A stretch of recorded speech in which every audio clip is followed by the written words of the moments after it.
Nebraska versus Indiana, October 1st, 2022, 6:30 p.m., Lincoln, Nebraska, Memorial Stadium, under the lights.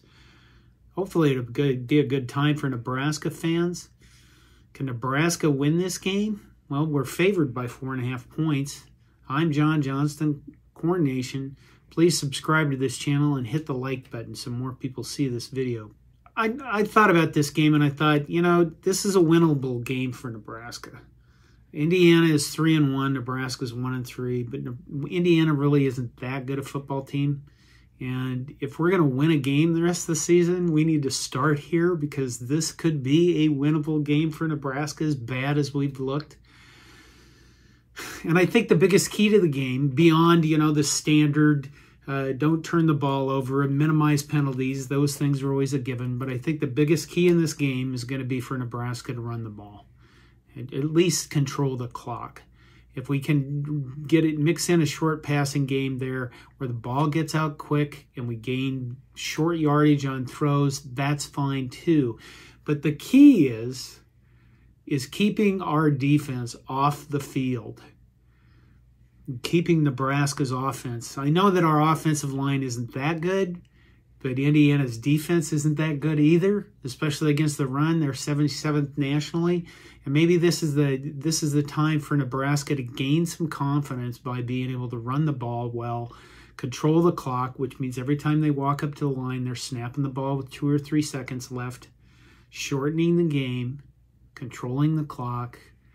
And I don't think it's about wearing down Indiana's defense. I think it's just about not letting them have the ball.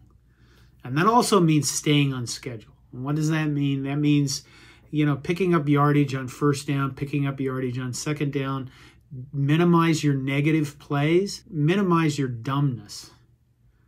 And what do I mean by that? Get rid of the false start penalties, the holding penalties, the just dumb penalties that are discipline penalties. And make sure that you don't get yourself in situations where it's 3rd and long and we have to run long passing routes where we don't pass block worth of crap, and then we get sacked and things turn to crap.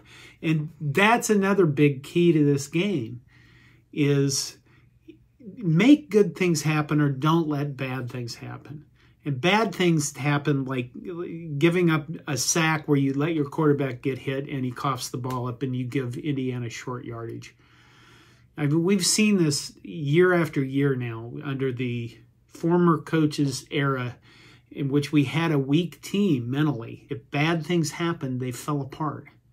And they just didn't play well. I mean, you saw that against Oklahoma, where Oklahoma was probably going to beat us anyway.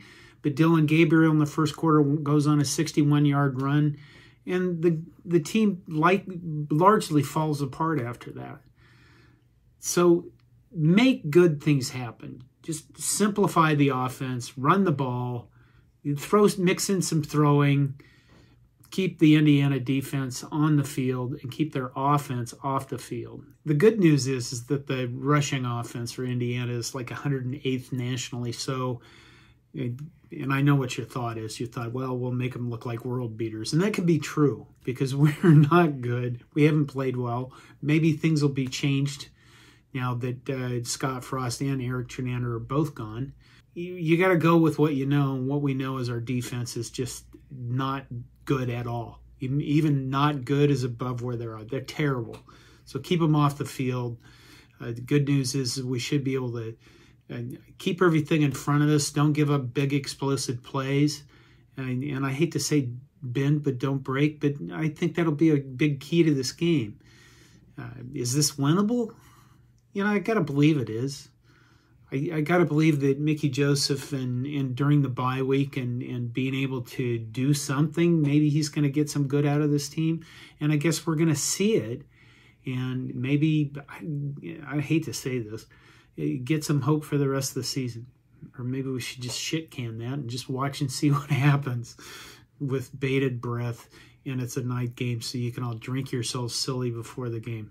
Run the ball, control the clock, don't get behind on schedule. Have good things happen or make good things happen, and defense keeps everything in front of them. Those are my 5 keys to beating Indiana. I'd like to hear your thoughts. Please leave comments. You guys have been leaving a lot of comments, and I do appreciate it. What do you think is going to happen Saturday? This is John Johnston, Corn Nation. Go Big Red.